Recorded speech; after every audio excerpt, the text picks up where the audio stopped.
2 siècles, sur une terre unique et majestueuse, vivait un peuple à la peau d'ébène, éclatante sous la lune.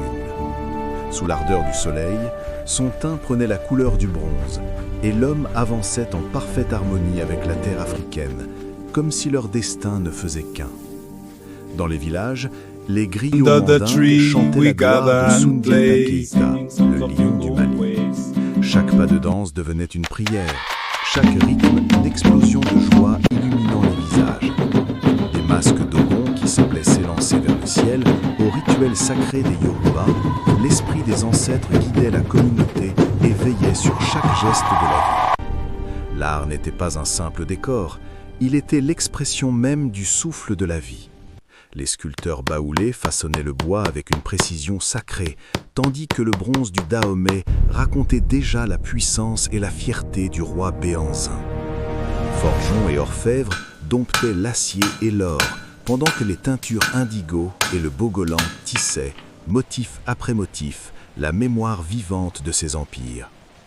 Au cœur du continent, des cités de pierre comme celle du Grand Zimbabwe témoignaient d'une organisation ancienne et solide. Dans les royaumes de la savane, la parole des anciens faisait loi. Elle se transmettait de cœur à oreille, de génération en génération. Sous l'or des chefs Ashanti et la sagesse des conseils de village, la société reposait sur une solidarité profonde et indéfectible. La terre nourrissait les peuples de mil, d'igname et de sorgho, tandis que les grands fleuves comme le Niger devenaient les artères d'un commerce prospère. Sur les routes transsahariennes, l'or du sud rencontrait le sel du nord. Dans les marchés animés, les koiris s'échangeaient contre des perles et des tissus, portés par les longues caravanes avançant lentement sous le soleil couchant. La quête du savoir occupait une place essentielle. Les sages interrogeaient le cosmos par la divination afin de maintenir l'équilibre entre les hommes et les esprits. Dès l'enfance, l'éducation formait les caractères et les esprits. L'école du courage chez les Zoulous de Chaka côtoyait le savoir sacré des écoles de Kano. Valeurs, métiers et rituels de passage préparaient chaque enfant à devenir un pilier de son clan. La vie quotidienne suivait le rythme des saisons, entre les cases rondes des villages et les palais d'argile des cités royales.